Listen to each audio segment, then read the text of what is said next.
तो दोस्तों आज दिन हो चुका है 30 नवंबर 2021 मंगलवार का और आज के मुख्य समाचार आपके लिए हाजिर हैं। मुख्य समाचार में आगे बढ़ने से पहले आइए नजर डालते हैं आज की कुछ महत्वपूर्ण खबरों पर।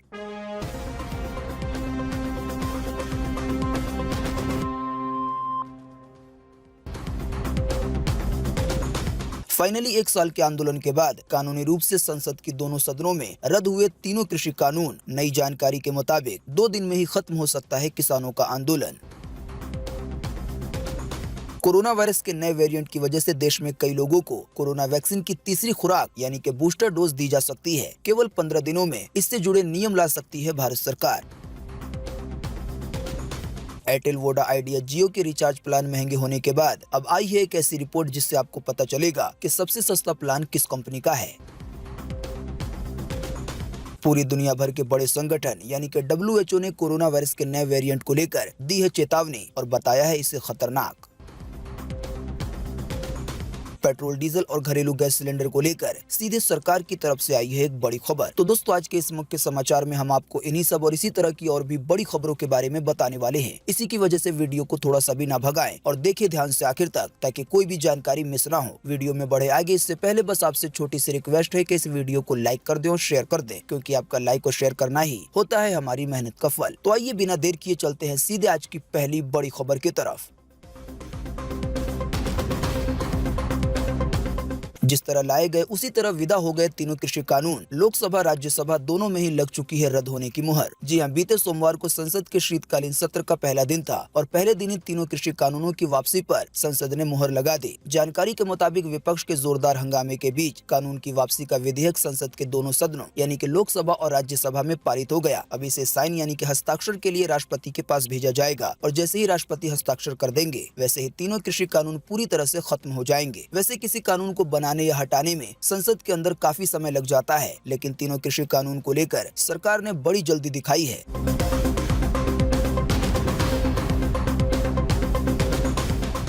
केवल 2 दिन में खत्म हो सकता है किसानों का आंदोलन। पंजाब के 32 संगठन वापसी को हैं तैयार। जी हां, केंद्र सरकार के 3 कृषि सुधार कानूनों के विरोध में 1 साल से चल रहा किसान आंदोलन केवल 2 दिन में खत्म हो सकता है। अभी हाल ही में बीते सोमवार को सिंघू बॉर्डर पर पंजाब के 32 किसान संगठनों की मीटिंग हुई है। जानकारी के मुताबिक इस मीटिंग में घर वापसी के लिए सहमति बन गई है। हालांकि अंतिम फैसला 1 दिसंबर को होगा। किसान नेता हरमीत कादिया ने कहा है कि हम जीत हासिल कर चुके हैं, अब हमारे पास कोई बहाना नहीं है यानी आंदोलन करने के लिए।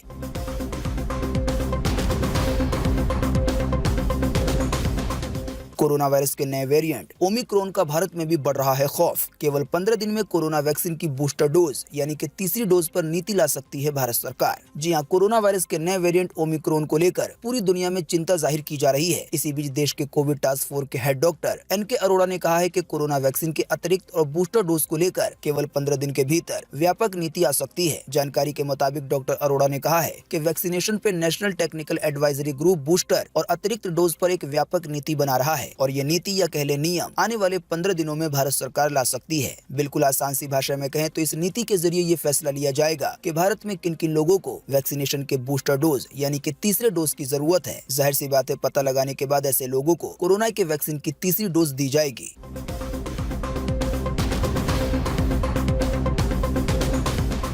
कोरोना वायरस के नए वेरिएंट ओमिक्रॉन को लेकर आ गई WHO यानी कि विश्व स्वास्थ्य संगठन की चेतावनी। कहा नए वेरिएंट का खतरा काफी ज्यादा है। जी हां, विश्व स्वास्थ्य संगठन ने बीते सोमवार को चेतावनी दी है कि कोरोना वायरस के नए वेरिएंट ओमिक्रॉन से संबंधित जोखिम बहुत ज्यादा है। WHO ने कहा है कोरोना वायरस के नए वेरिएंट जो पहली बार दक्षिण अफ्रीका में पाया गया था वो बाकी वेरिएंट से बहुत अलग है और इसके अंतर्राष्ट्रीय स्तर पर यानी कि दुनिया भर में बहुत तेजी से फैलने की संभावना है। साथ ही WHO ने यह भी कहा कि ये यूरोप और ब्रिटेन में तेजी से फैल रहा है। हालांकि दोस्तों भारत के लिए राहत की बात है, क्योंकि अभी तक भारत में कोरोना वायरस के नए वेरिएंट का कोई मरीज नहीं मिला है। इससे जुड़ी ये खबर देखें अगली खबर में।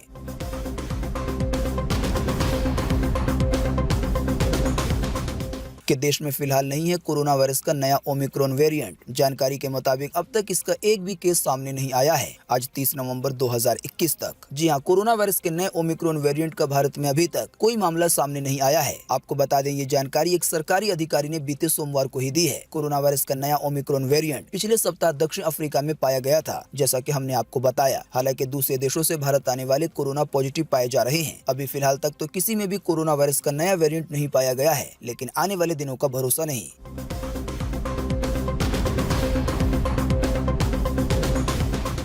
एयरटेल, वोडा, आइडिया और जियो के रिचार्ज प्लान महंगे होने के बाद सबसे सस्ता प्लान लग रहा है देखने में जियो का। इस पर आई है बड़ी रिपोर्ट। जी हाँ, जैसा कि हमने आपको बीते रोज के मुख्य समाचार में बताया था कि एयरटेल और वोडाफोन आइडिया के बाद जियो ने भी अपने रिचार्ज प्लान महंगे कर दिए हैं। जो लोग नहीं जानते उन्हें हम बता दें कि जियो ने अपने प्लान में 21% तक की बढ़ोतरी की है। जैसे कि जियो का 75 रुपए वाला प्लान अब 91 रुपए का हो गया है और इसी तरह से बाकी प्लान में भी बढ़ोतरी की गई है। लेकिन दोस्तों, अब यहाँ पर एक बड़ा सवाल ये उठता है कि रिचार्ज प्लान महंगे होने के बाद अभी सबसे सस्ता प्लान किसका है, यानी कि हमें कॉलिंग की सुविधा भी सेम मिल जाए, डेटा भी उतना ही मिल जाए और उसकी वैलिडिटी भी उतनी ही हो। तो ऐसा कौन सा प्लान है जो तीनों कंपनी यानी कि वी, एयरटेल और जियो में सबसे सस्ता है? तो दोस्तों, यूजर की इसी परेशानी को हल करने के लिए दैनिक भास्कर की तरफ से एक लिस्ट जारी की गई है, जिसमें बड़े अच्छे ग्राफिक के जरिए तीनों ही कंपनी के प्लान दर्शाए गए हैं, यानी कि एयरटेल, वी और जियो के। दैनिक भास्कर के बनाए गए इस लिस्ट को आप अपनी स्क्रीन पर अभी देख सकते हैं। दोस्तों, इस लिस्ट में अगर आप देखेंगे उस प्लान को जिसमें 84 दिन की वैलिडिटी मिलती है और रोजाना 1.5 GB डेटा मिलता है, तो ये वाला प्लान आपको एयरटेल में 719 रुपए का पड़ेगा। साथ ही वी यानी कि वोडाफोन आइडिया में भी ये प्लान इतने ही का पड़ेगा, यानी कि आपको यहाँ पर भी 719 रुपए देने होंगे। लेकिन यही सेम प्लान आपको जियो में केवल 666 रुपए में मिल जाएगा। वैसे आपको बता दें, ये रिचार्ज प्लान के दाम नई कीमतों के हिसाब से हैं।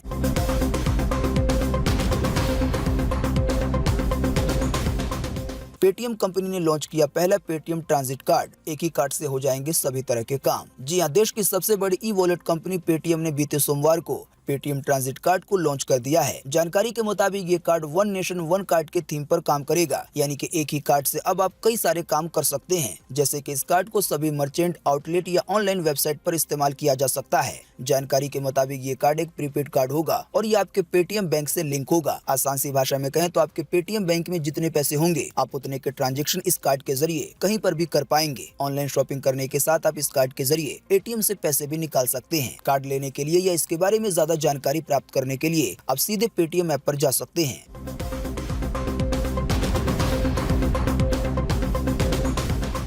बिटकॉइन को करेंसी का दर्जा देने का कोई प्रस्ताव नहीं है, संसद में वित्त मंत्री ने दिया है बयान। जी हां, क्रिप्टो करेंसी में निवेश करने वालों के लिए सरकार ने एक बार फिर से सख्त संदेश दिया है। वित्त मंत्री निर्मला सीतारमण ने कहा है कि बिटकॉइन को देश में करेंसी के रूप में मान्यता देने का कोई प्रस्ताव नहीं है। जानकारी के मुताबिक बीते सोमवार को लोकसभा में एक सवाल के जवाब में भारत की वित्त मंत्री निर्मला सीतारमण ने ये बात कही और साथ ही ये भी बताया कि भारत सरकार बिटकॉइन के ट्रांजेक्शन का कोई भी डेटा इकट्ठा नहीं करती है। इसी बीच आपको बता दें कि सरकार संसद के शीतकालीन सत्र में crypto currency and regulation of official digital currency bill 2021 पेश कर सकती है। जानकारी के मुताबिक इस बिल में आरबीआई की ओर से सरकारी डिजिटल करेंसी में निवेश करने और उसको चलाने के लिए भी फ्रेमवर्क में प्रावधान किया जाएगा। यानी जो डिजिटल करेंसी है, जिसे ऑनलाइन या क्रिप्टो करेंसी भी कहा जाता है, इसको लेकर जल्दी नया कानून आने वाला है। हालांकि इन सब के बीच ये बात साफ जरूर है कि जो बिटकॉइन जैसी करेंसी है, यानी कि जो प्राइवेट करेंसी है, उनको मान्यता नहीं मिलेगी। क्रिप्टो करेंसी को लेकर एक और बड़ी खबर देखें अगली खबर में।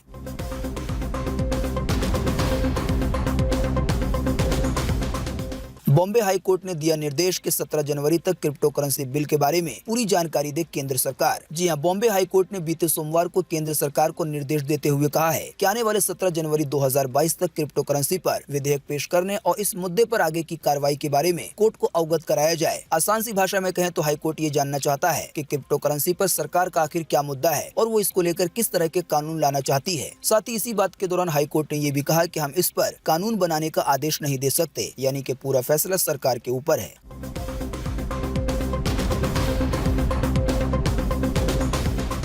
भारत और न्यूजीलैंड का पहला टेस्ट मैच हुआ ड्रॉ। 8 ओवर में आखिरी विकेट नहीं गिरा सके भारतीय गेंदबाज। जी हां, भारत और न्यूजीलैंड के बीच कानपुर टेस्ट मैच ड्रॉ पर समाप्त हुआ। 284 रन के लक्ष्य के जवाब में न्यूजीलैंड टीम 5वें दिन का खेल समाप्त होने तक 9 विकेट पर 165 रन बना सकी। बीते रोज मैच के आखिरी दिन न्यूजीलैंड को जीत के लिए 280 रन चाहिए थे और उसके पास 9 विकेट थे। 8 विकेट तो भारतीय गेंदबाजों ने चटका लिए, लेकिन 1 विकेट नहीं चटका पाए और इसी की वजह से ये मैच ड्रॉ हो गया, भारत के बहुत ज्यादा रन बनाने के बावजूद भी। क्रिकेट देखने के शौकीनों को बता दें कि दोनों टीम के बीच अब दूसरा टेस्ट मैच मुंबई में 3 दिसंबर से खेला जाएगा। स्पोर्ट्स से जुड़े चैनलों पर इसका लाइव प्रसारण देखा जा सकता है।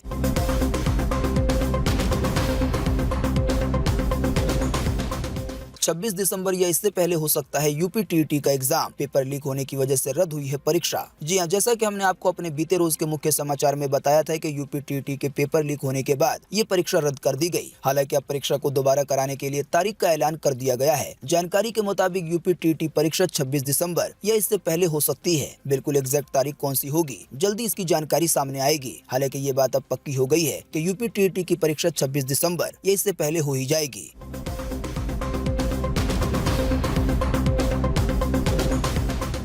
बीते रोज एक बार फिर से मिले 8,000 से ज्यादा नए मामले कोरोना वायरस के। साथ ही केवल एक दिन में फिर से 230 से ज्यादा लोगों ने गंवाई है अपनी जान कोरोना वायरस की वजह से। जी हां, बीते रोज लगभग 24 घंटे में एक बार फिर से 8,000 से ज्यादा नए मरीज मिले हैं कोरोना वायरस के। इन नए मरीजों के मिलने के बाद अब भारत में कोरोना वायरस के टोटल मरीजों की संख्या 3,45,80,832 हो गई है। साथ ही आपको बता दें कि इन टोटल मरीजों में से अभी तक 4,68,790 लोगों की जान जा चुकी है। साथ ही में ये भी बताते चले कि बीते रोज भी लगभग 24 घंटे में 230 से ज्यादा लोगों ने अपनी जान गंवा दी है कोरोना वायरस की वजह से। हाँ, लेकिन अच्छी बात ये रही कि बीते रोज लगभग 24 घंटे में 9,000 से ज्यादा लोग ठीक भी हुए हैं। ठीक होने वाले टोटल लोगों की संख्या अब 3,40,08,183 हो गई है। यानी कि इतने सारे लोग टोटल मरीजों में से ठीक हो चुके हैं। बाकी इसके अलावा जो लोग बचे हैं, जिन लोगों का अभी भी इलाज चल रहा है, तो उनकी संख्या अब हमारे भारत में 1,03,859 हो गई है।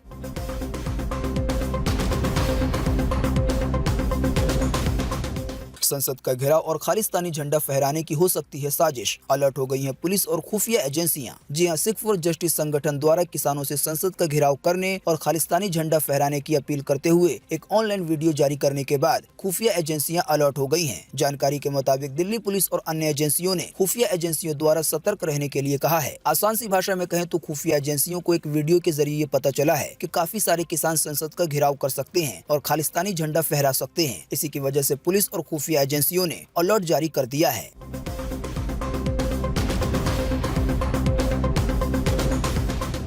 महाराष्ट्र के ठाणे में शादी का पंडाल जलता रहा, लेकिन बाराती टेस्टी खाने का लुत्फ उठाते रहे। सोशल मीडिया पे वायरल हो रहा है ये वीडियो। जी हां, पश्चिम की एक प्रसिद्ध कहावत है कि रोम जल रहा था और नीरो बांसुरी बजा रहा था। कुछ ऐसा ही नजारा महाराष्ट्र के ठाणे में दिखा है। जानकारी के मुताबिक ठाणे के एक शादी में शामिल पहुंचे बाराती पंडाल में लगी आग के बीच भी दावत उड़ाते रहे। महाराष्ट्र के ठाणे के भिवंडी में बीते रविवार देर रात अंसारी मैरिज हॉल में भीषण आग लग गई। आग इतनी भीषण थी कि कुछ देर में पूरा मैरिज हॉल जलकर खाक हो गया। दूल्हा दुल्हन का रेस्क्यू भी बड़ी मुश्किल से किया गया। हालांकि बिल्कुल इसी दौरान मैरिज हॉल के एक तरफ कुछ लोग दावत उड़ाते नजर आए और उनके पीछे बड़ी आग जल रही थी।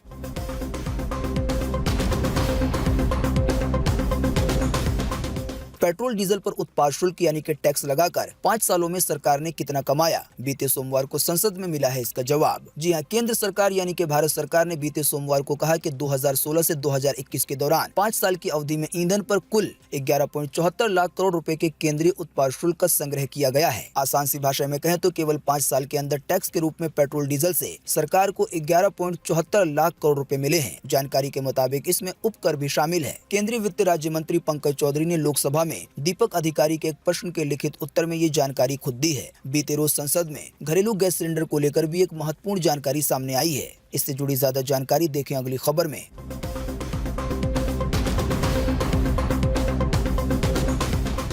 देश के घरों में हर रोज कितने एलपीजी सिलेंडर की होती है खपत? भारत सरकार ने संसद में दी है इसकी जानकारी। जी हां, हमारे देश यानी कि भारत में 14 किलो 200 ग्राम वाले सिलेंडर की खपत एक दिन में 47 लाख से भी ज्यादा है। आपको बता दें ये जानकारी बीते सोमवार को संसद में पेट्रोलियम और प्राकृतिक गैस राज्य मंत्री ने दी है।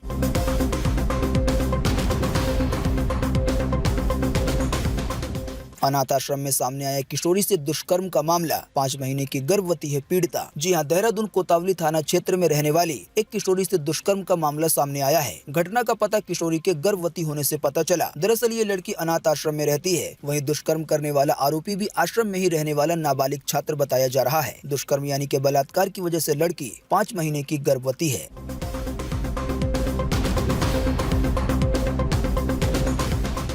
आज 30 नवंबर को पूरे देश में ये रहेगा मौसम का हाल। मौसम विभाग ने जारी किया है मौसम का पूर्वानुमान। जी हां, मौसम विभाग के अनुसार अगले 24 घंटे के दौरान यानी कि आज 30 नवंबर को अंडमान निकोबार द्वीप समूह में, केरल के कुछ हिस्सों में, तमिलनाडु में, रॉयल सीमा में, दक्षिण तटीय आंध्र प्रदेश में, दक्षिण आंतरिक कर्नाटका में हल्की से मध्यम बारिश होगी। हालांकि कुछ स्थानों पर भारी बारिश की भी चेतावनी जारी की गई है। इसके अलावा तटीय कर्नाटका में, कोंकण में, गोवा में, मध्य महाराष्ट्र में, आंतरिक तमिलनाडु में और लक्षद्वीप में भी हल्की से मध्यम बारिश आज हो सकती है। इसके अलावा तेलंगाना और दक्षिण गुजरात गुजरात में भी आज हल्की बारिश की संभावना जताई गई है। साथ ही आपको बता दें 1 दिसंबर को कोंकण और गोवा में, इसके अलावा गुजरात में भी बारिश की गतिविधियां काफी बढ़ जाएंगी, यानी कि हल्की से तेज बारिश हो सकती है। अभी हमने आपको जिन भी शहरों या जिन भी राज्यों के नाम बताए हैं, इसको छोड़कर पूरे देश में मौसम सूखा बना रहने का अनुमान है। मौसम की ये जानकारी थी स्काईमेट वेदर की तरफ से।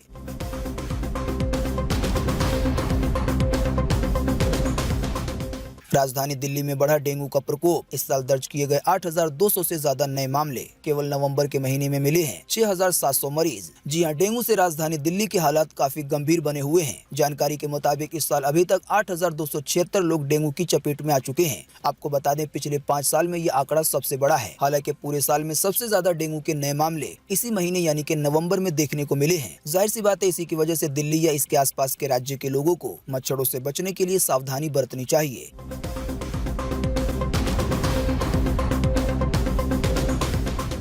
दिल्ली के मुख्यमंत्री अरविंद केजरीवाल ने ड्यूटी करते जान गंवाने वाली सफाई कर्मी के परिजनों को सौंपा 1 करोड़ रुपए का चेक। अभी तक दिल्ली सरकार 18 ऐसे ही लोगों को दे चुकी है 1-1 करोड़ रुपए। जी हां, कोरोना की लहर में जान गंवाने वाले योद्धाओं के परिजनों को दिल्ली सरकार आर्थिक मदद दे रही है। इसी बीच मुख्यमंत्री अरविंद केजरीवाल ने बीते सोमवार को पूर्वी दिल्ली नगर निगम में काम करने वाली सफाई कर्मी मृतक सुनीता के परिजनों को 1 करोड़ रुपए का चेक सौंपा है। असल में सुनीता जी की मौत कोरोना के दौरान ड्यूटी करते वक्त हो गई थी। राजधानी दिल्ली को लेकर एक और बड़ी खबर देखें अगली खबर में।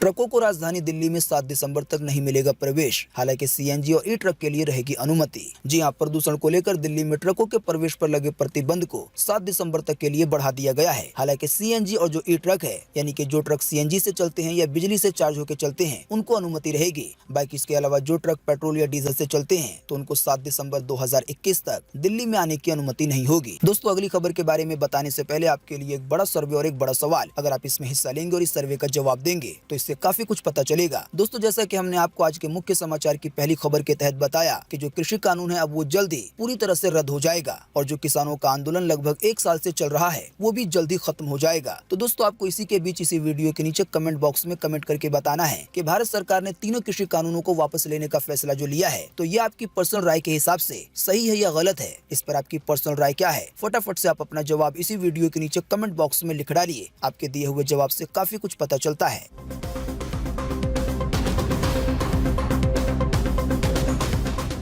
सस्ते में सोना खरीदने का बेहतरीन मौका। आज से खुलेगी सॉवरेन गोल्ड बॉन्ड योजना। सरकार की इस योजना के जरिए सोने के प्रति ग्राम पर होगी 50 रुपए की बचत। जी हां, भारत सरकार आपको एक बार फिर से सॉवरेन गोल्ड बॉन्ड योजना में निवेश करने का मौका दे रही है। जानकारी के मुताबिक सोने के निवेश से जुड़ी ये योजना 29 नवंबर से 3 दिसंबर के बीच तक जारी रहेगी। फिलहाल मार्केट में सोने का जितना दाम चल रहा है, आपको प्रति ग्राम उससे 50 रुपए सस्ता सोना मिलेगा सॉवरेन गोल्ड बॉन्ड स्कीम के जरिए। हालांकि आपको बता दें ये एक डिजिटल गोल्ड होगा, यानी कि आप इस सोने को छू नहीं पाएंगे। बाकी आप इसकी ज्यादा जानकारी के लिए एसबीआई के ऑफिशियल वेबसाइट पर जा सकते हैं। वहां पर आपको इससे जुड़ी सभी तरह की जानकारियां मिल जाएंगी।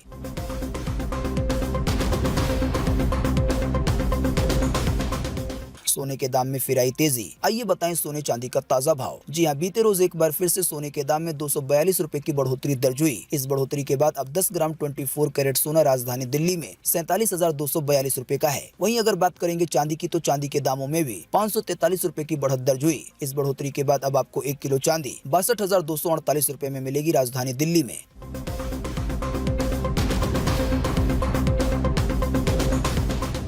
बीते रोज सोमवार को हरे निशान पर बंद हुआ शेयर बाजार। सेंसेक्स 153 अंक चढ़ा तो निफ्टी हुआ 17,000 के पार। जी हां, बीते सोमवार को शेयर बाजार हरे निशान पर बंद हुआ। दिन भर भारी गिरावट का सामना करने के बाद आखिरकार अंत में बाजार में रौनक वापस लौटी। बीएसई यानी कि 30 शेयरों वाला सेंसेक्स लगभग 153 अंक यानी कि 0.27% की बढ़त से 57,260 रुपए 58 पैसे पे पहुंच गया है। वहीं 50 शेयरों वाला इंडेक्स यानी कि निफ्टी 27.50 अंक यानी कि 0.16% की तेजी के साथ एक बार फिर से 17,000 के आंकड़े को पार करके 17,053.95 पैसे पे पहुंच गया है।